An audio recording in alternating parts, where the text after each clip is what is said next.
के सदस्य व्यवस्था कर रहे हैं तो क्या सामर्थ्य है कि भगवत कथा भगवत आयोजनों का कोई व्यक्ति व्यवस्था कर ले?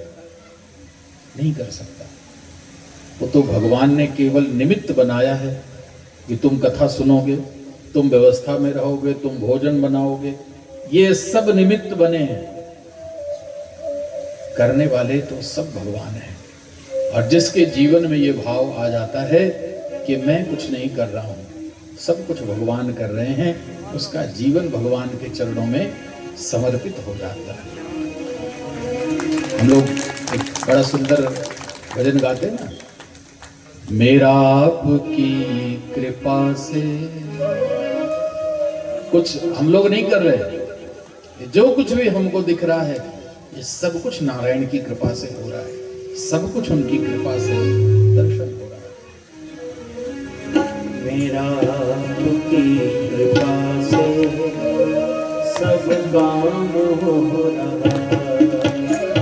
मेरा आपकी कृपा से सब काम हो रहा है।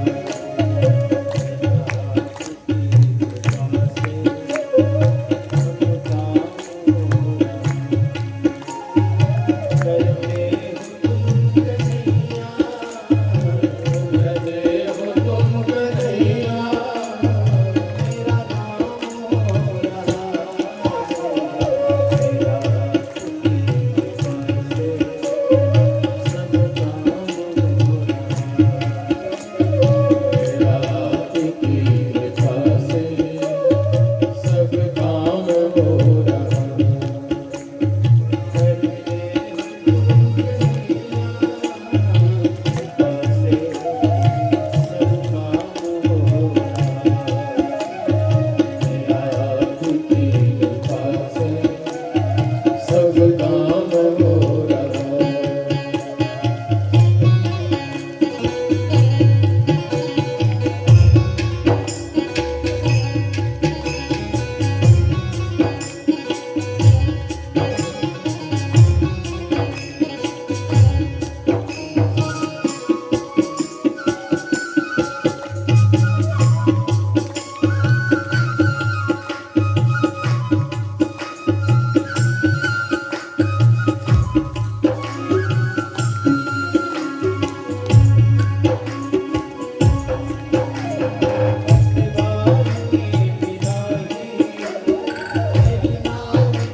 सब काम हो रहा है।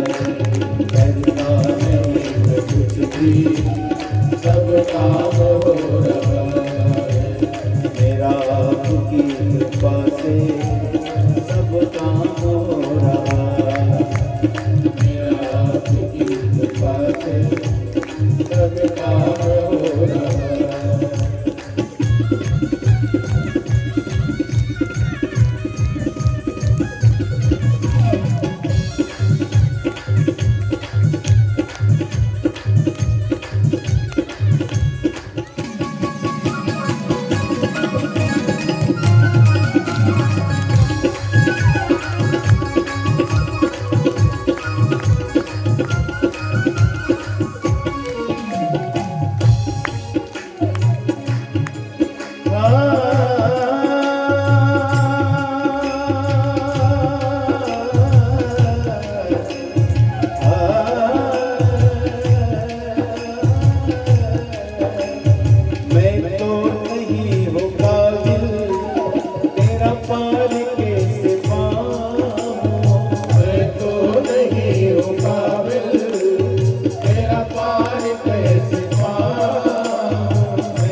तेरा दामन दामन,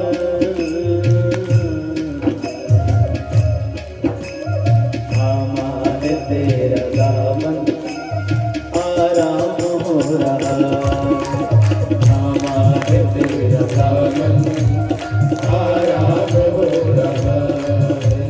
मेरा आपकी कृपा से सब काम हो रहा, मेरा आपकी कृपा से सब काम हो रहा।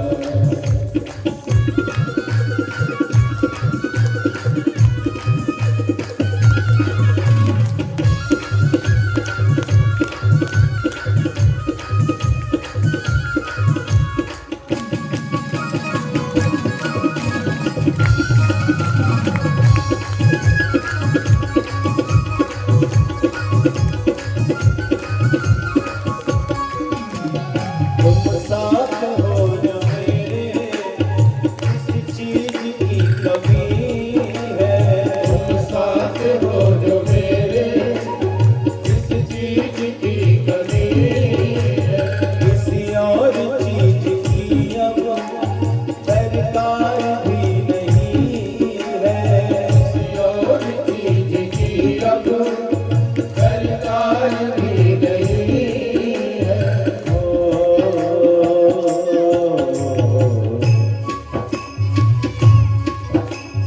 इरशाद से गुलाम को, इरशाद से गुलाम को गुल थाम हो रहा, इरशाद से गुलाम को गुल थाम हो रहा।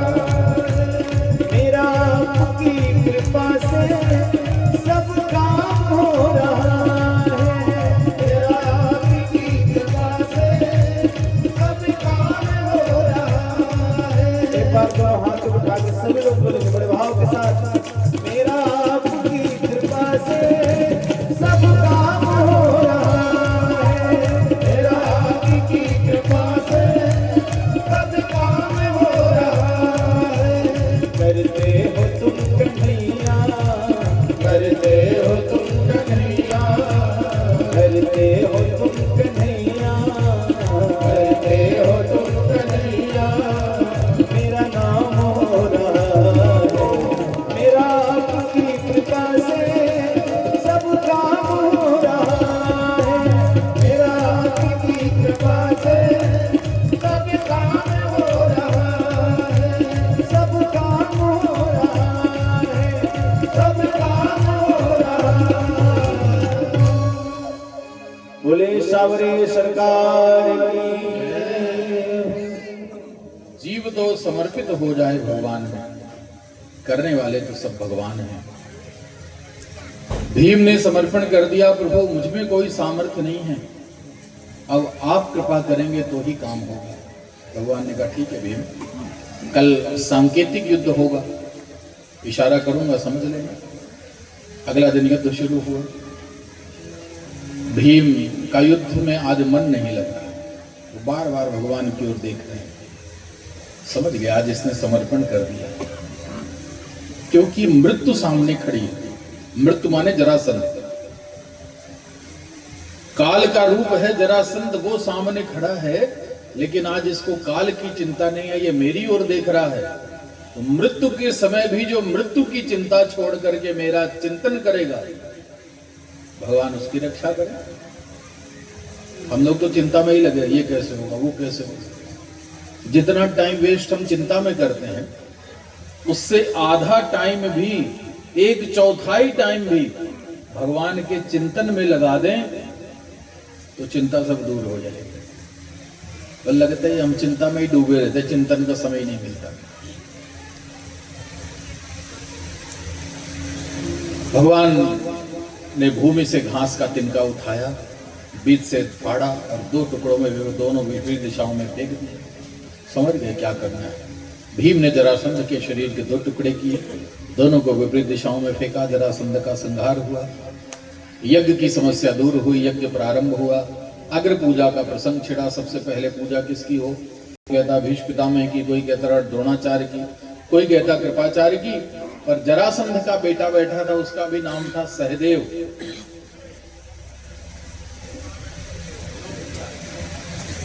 सहदेव ने उठ करके कहा कि जिस सभा में द्वारिकाधीश भगवान श्री कृष्ण विराजमान हों वो परम पुरुष हैं, पुरुषोत्तम हैं, तो भगवान के अतिरिक्त और सबसे पहले पूजा किसी की नहीं कर सकते। पहली पूजा तो भगवान कृष्ण की होनी चाहिए। सब ने उनकी बात का अनुमोदन कर दिया, लेकिन उस सभा में जो भगवान का सबसे सगा बैठा था उसी ने विरोध कर दिया। देखिए, विरोध सबका होता है, विरोध होना बुरी बात नहीं है। विरोध तो भगवान का भी होता है, विरोध तो बड़े बड़े संतों का होता है, बहुत बड़े बड़े महापुरुषों का होता है। विरोध होना बुरी बात नहीं है, लेकिन विरोध किसने किया ये ध्यान देने वाली बात है। हम जिसको अपना सबसे सगा मानते हैं, समय आने पर वही विरोध करता है, वही दगा देता है। आप जिसको अपना सबसे प्रेमी मानोगे ना, समय आने पर वही दगा देते हैं। इसलिए ये रीति बनाई गई, संसार में बड़ा अच्छा व्यवस्था बनाई गई महापुरुषों ने, ऋषियों ने जो व्यवस्था बनाई बहुत अच्छी है। पिता को सबसे ज्यादा प्रिय होता है उसका बड़ा बेटा, ज्येष्ठ पुत्र, क्योंकि उसके बाद वही उसकी संपत्ति पदवी का अधिकारी है। लेकिन ऋषियों ने इतना बड़ा नियम बनाया है कि जब पिता की मृत्यु होती है तो पिता के शरीर को सबसे पहले आग कौन लगाता है? कोई बड़ा भाई बेटा। उसको हमारे यहाँ कहते हैं दाग दिया। दाग का ही मतलब है दगा। जिसको अपना सब कुछ दिया उसी ने ही सबसे पहले आग लगा दी। ये व्यवस्था इसीलिए बनाई गई कि संसार में बहुत किसी से मोह मत करना, जिससे मोह करोगे आग वही लगाएगा। ज्यादा मोह नहीं करना, मोह तो भगवान से करना, संसार से केवल व्यवहार करते रहना। मोह करोगे तो कोई फायदा नहीं होने वाला, आग लगाएगा वो। जितने बाहरी लोग से सबने स्वीकार कर लिया। भगवान की बुआ का बेटा बैठा था शिशुपाल, विरोध कर दिया उसने, इसकी पूजा नहीं होगी। अब शब्द बोलने लगा। भगवान ने इसकी माँ को वचन दिया था 100 गलतियां भी करेगा तो नहीं बोलूंगा, जिस दिन 100 के आगे जाएगा उस दिन छोड़ूंगा नहीं। विनाश काले विपरीत बुद्धि, आज बोलना शुरू किया तो 100 की गिनती कब पार हो गई पता नहीं चला, और भगवान ने सुदर्शन निकाल करके उसका वध कर दिया। भरी सभा में शिशुपाल का उद्धार हुआ। निर्विघ्नता पूर्वक वो यज्ञ संपन्न हुआ। युधिष्ठिर को चक्रवर्ती सम्राट घोषित किया गया। परीक्षित जी के नेत्रों से अश्रु बह रहे हैं भगवान की ऐसी आनंदमयी कथा सुन करके। भगवानी यानी चान्यानि मुकुंदस्य महात्मनः वीर्यानंत वीर्यस्य श्रोतुमिच्छामहे प्रभु। भगवान के चरित्र सुनाए, बीच में बलदाऊ जी के भी चरित्र सुनाए। बलदाऊ जी ने सूत जी का वध कर दिया। प्रायश्चित कैसे होगा? बोले सारे तीर्थों की यात्रा करने पर दोष से विमुक्त हो जाओगे। परीक्षित ने सोचा फिर आगे कहीं और कथा न सुनाए, इसलिए कहा प्रभु ये कथाएं, बलराम जी का चरित्र तो बहुत अच्छा है, लेकिन भगवान कृष्ण का कोई और चरित्र सुनाइए। अनंत वीर्य है भगवान, तो अनंत वीर्य भगवान के अनंत अनंत कृपा की कथा सुनाइए, जिसमें भक्ति का श्रेष्ठ भाव प्रदर्शित हो जाए। शुभदेव जी ने कहा यही तो भक्ति है। भक्त का मतलब जो अपनी एक एक इंद्रिय से कृष्ण की सेवा करता है। सब आ गया तस्य गुणान गृणीते। ये वाणी क्यों मिली है? वाणी मिली है भगवान का गुणगान करने के लिए। इसकी सुंदरता भगवान के गुणगान के बिना नहीं है, इसलिए वाणी मिली है। थोड़ा देर दिन भर में बैठ करके एक बार भगवान का गुणगान गा लिया करिए, वाणी सफल हो जाएगी। आंखें मिली हैं दर्शन करने के लिए, तो दिन भर में कम से कम 3 बार तो भगवान का दर्शन किया करो। ज्यादा हो जाए तो बहुत अच्छा, लेकिन 3 से कम नहीं, 3 बार भगवान का दर्शन करना ही चाहिए, सुबह दोपहर और शाम। डॉक्टर दवाई देता है ना, कहता 3 टैबलेट लेना सुबह दोपहर शाम, तो कितना ध्यान से लेते हो? अलार्म लगा के लेते हो। तो भगवान के दर्शन का याद न रहे तो घड़ी में अलार्म लगा लिए करिए, कि 3 बार दर्शन करना है, सुबह एक बार, फिर दोपहर को एक बार, फिर शाम को एक बार, 3 बार कम से कम दर्शन करिए। कान मिले क्यों? कथा सुनने के लिए। इसका नाम कर्ण है, कान को कर्ण भी कहते हैं। जानते कर्ण क्यों कहते हैं? कर्ण का नाम सुना है ना? कर्ण बहुत बड़ा दानी था।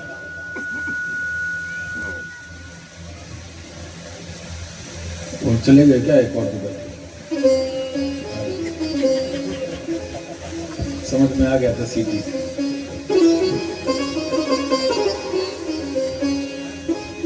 तो कर्ण बहुत बड़े दानी थे। हमारे जो कान है ना, इसका भी नाम कर्ण है। क्यों? क्योंकि आप इसको जो देते हो ये अपने पास नहीं रखता, ये दान कर देता है। कानों से आप जो सुनोगे वो कान अपने पास नहीं रखेंगे, दान कर देंगे। कहां? आपके हृदय को। कान में जो सुनोगे ये कान दे देगा सीधे हृदय को। इसलिए इसका नाम है कर्ण। ये इतना बड़ा दानी है कि अपना सब कुछ दान कर देता है, अपने पास नहीं रखता, ये सब कुछ हृदय को दे देता है, इसलिए इसका नाम कर्ण है। तो ऐसी चीज सुनिए जो हृदय में रहे तो कुछ फायदा करे। तो प्रभु ऐसे किसी भक्त की कथा सुनाइए। शुभदेव जी बड़े प्रसन्न हैं, तुम वास्तव में श्रेष्ठ भक्त हो परीक्षित जी। तुम्हारे मन में कथा सुनने की इच्छा है, मैं इसीलिए तो सुना रहा हूं कथा। नहीं तो शुभदेव जी तो वैसे भी कहीं रुकते नहीं, ना किसी से बात करते। पहली बार 7 दिन परीक्षित के पास हैं। क्यों? क्योंकि परीक्षित कथा सुनने की इच्छा करता है, इसलिए शुभदेव जी सुना रहे हैं। आप लोग कथा सुनने की इच्छा कर रहे हो इसलिए तो सुना रहे हैं। आपकी इच्छा नहीं होगी तो हम किसको सुनाएंगे कथा? तो कोई सुनाने वाला मिल जाए तो प्रेम से सुनो, और कोई सुनने वाला मिल जाए तो उसको प्रेम से सुना दीजिए। अभी यहां से जो सुन के जाएंगे, तो जो कोई सुनने का प्रेमी मिल जाए, उसको सुनना अच्छा लगता हो तो आप भी बैठ के सुना दीजिए। यही तो आदान प्रदान है। कहा मैं तुम्हें एक सुंदर भक्त की कथा की ओर लेकर के चलता हूं। कृष्णस्यासीत् सखा कश्चित् ब्राह्मणो ब्रह्मविद्गमः विरक्त इंद्रियार्थेषु प्रशांतात्मा जितेन्द्रियः। भगवान कृष्ण के एक बचपन के मित्र थे। आप लोग नाम जानते होंगे, क्या नाम था? आप लोग जानते हो, पर सुखदेव जी को नहीं मालूम है कि उन्होंने भागवत में नाम नहीं लिखा उसका। आप लोग को सब मालूम रहता पहले से।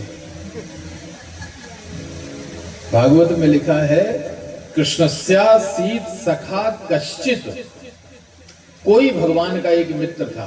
कंफ्यूज मत होइए, जो आप कह रहे था वही था, वो सुदामा ही, पर यहाँ नाम नहीं लिखा होगा क्योंकि सुखदेव जी ज्यादा नाम वाम में भरोसा नहीं करते। तो यहाँ तो राधा जी का नाम नहीं है, यशोदा के अलावा किसी गोपी का नाम नहीं है, तो ज्यादा नाम को उन्होंने महत्व नहीं दिया, केवल भगवान के नाम को महत्व देते हैं। तो भगवान कृष्ण के एक बचपन के मित्र थे, सुदामा नाम था उनका। ब्राह्मणों ब्रह्मवित्तमः, ब्राह्मण थे, ब्रह्म ज्ञानी थे, इंद्रियों से बिल्कुल विरक्त थे, जितेंद्रिय थे, बहुत प्रशांत चित्त था। तीनों विशेषताएं देखिए, तीनों एक जगह नहीं आती हैं। ब्रह्मविद माने ज्ञानी, परम ज्ञानी। दूसरी विशेषता विरक्त इंद्रियार्थेषु, इंद्रियों के विषयों से विरक्त थे, माने वैरागी भी थे, ज्ञानी भी थे और वैरागी भी थे, और प्रशांतात्मा, बड़ा चित्त बहुत प्रशांत था, माने भक्त भी थे। तीनों विशेषताएं एक जगह आना बड़ा कठिन है, क्योंकि ज्ञानी व्यक्ति भक्ति पर भरोसा कम करता है। जिसको बहुत ज्यादा ज्ञान हो गया वो भक्ति के मार्ग पर चलना उसको अच्छा नहीं लगता, अभिमान आ जाता ना ज्ञान में, भक्ति नहीं आती उसके जीवन में। लेकिन यहाँ इतना बढ़िया दर्शन है कि सुदामा जी बहुत पढ़े लिखे थे, ऐसा नहीं कि बिल्कुल पढ़े लिखे नहीं थे। कितने पढ़े लिखे थे? बोले ब्रह्मवेत्ता थे, चारों वेदों का बहुत श्रेष्ठ अध्ययन था उनका। ब्रह्म ज्ञान से परिपूर्ण थे सुदामा जी, और वैरागी भी थे, किसी से मोह नहीं था उनको। कहिए तात सो परम वैरागी, भगवान कह रहे हैं वैरागी कौन होता? तृण सम सिद्धि 3 गुण त्यागी। भगवान राम कह रहे लक्ष्मण जी, परम वैरागी किसको कहते हैं?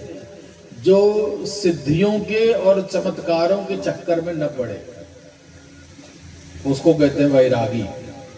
और जो संसार में चमत्कारों के पीछे घूमता हो, उसके मन में भी हो कोई ऐसा चमत्कार हो जाए कि कोई ऐसा मंत्र मिल जाए कि बस मंत्र घुमा दो हमारी तिजोरी भर जाए, और ऐसा मंत्र घुमा दो कि हमारे जितने रोग हैं सब दूर हो जाएं, कोई ऐसा चमत्कार हो जाए कि जो हम चाहें सो हो जाए, वो जादू की छड़ी मिल जाए, वो वैरागी नहीं हो सकता। वैरागी का मतलब तृण सम सिद्धि, सिद्धि को तिनके के समान माने, और तीनों गुणों का जिसने परित्याग कर दिया हो, कहिए तात सो परम विरागी, उसको परम वैरागी कहते हैं। तो विरक्तेन्द्रियार्थेषु, सुदामा जी वैरागी भी थे, और चित्त बहुत शांत था, और जिसका चित्त शांत होता है वही भक्त होता है। भक्त का चित्त बहुत शांत है। तीनों विशेषताएं। धन तो नहीं था जीवन में, लेकिन संतुष्टि बहुत थी। 4 घरों में भिक्षा मांगते, जो मिल जाता उसी में आज का दिन काम करते, कल की कोई चिंता नहीं है, कल का कल देखेंगे, ऐसा संतुष्ट जीवन था। उनकी पत्नी भी बहुत अच्छी थी, सुशीला नाम था उसका। तो सुशीला के अंदर भी ज्ञान था, सुशीला के अंदर भी वैराग्य था, भक्ति की थोड़ा सा कमी थी, या यूं कह ले भक्ति थी तो वैराग्य की थोड़ा सा कमी थी।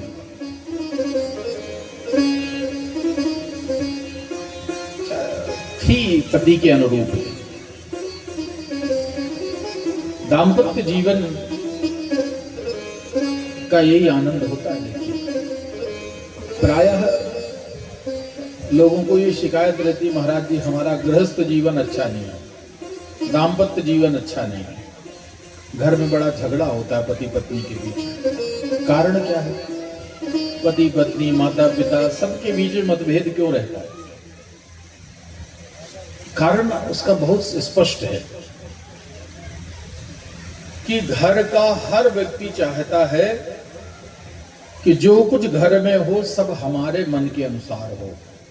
पति चाहता है कि पत्नी हमारे मन के अनुसार चले, पत्नी चाहती है कि पति हमारे मन के अनुसार चले, बेटा चाहता है पिताजी हमारे मन के अनुसार चले, पिताजी चाहते हैं बेटा हमारे मन के अनुसार चले।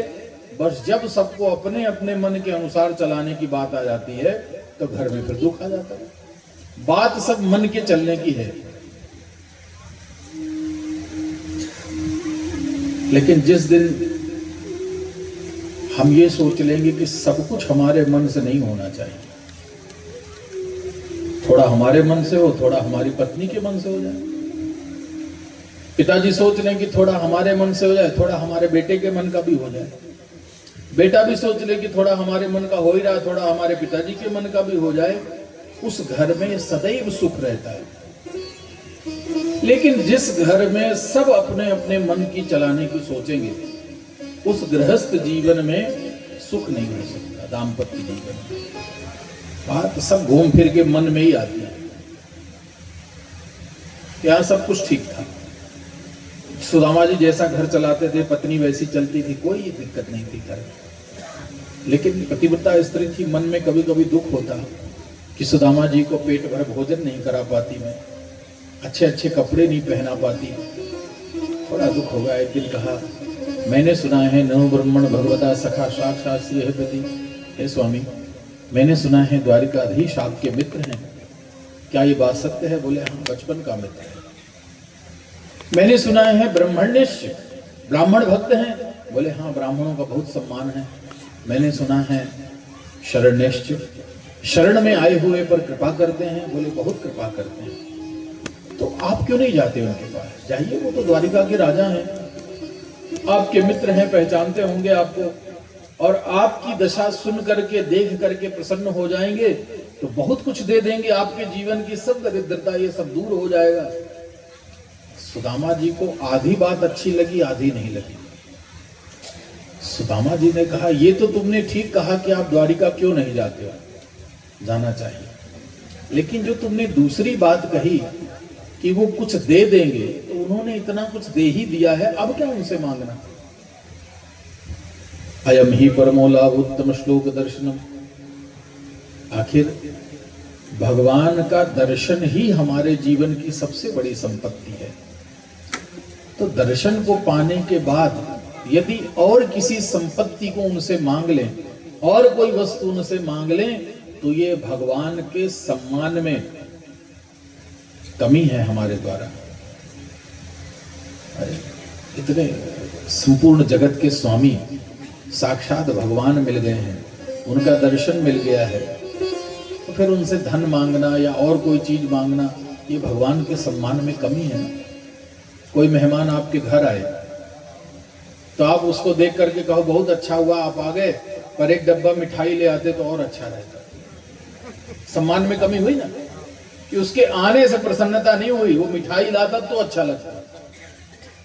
भगवान के दर्शन में ये कमी है कि प्रभु आपका दर्शन तो हुआ, पर थोड़ा हमारा बिजनेस चलने लगता तो और अच्छा हो जाता है। ये दर्शन में कमी हो गई, आपने भगवान को महत्व कम दिया, व्यापार को महत्व दे दिया, ये कमी है। और सुदामा ने कहा, अब तुमने कह ही दिया है तो दर्शन करने जरूर जाऊंगा। मांगने की तो मेरी कोई आदत नहीं, ना मैं मांगूंगा, दर्शन जरूर करूंगा, आज ही जाऊंगा। लेकिन कुछ भेंट देना चाहिए, कुछ है तुम्हारे पास भेंट?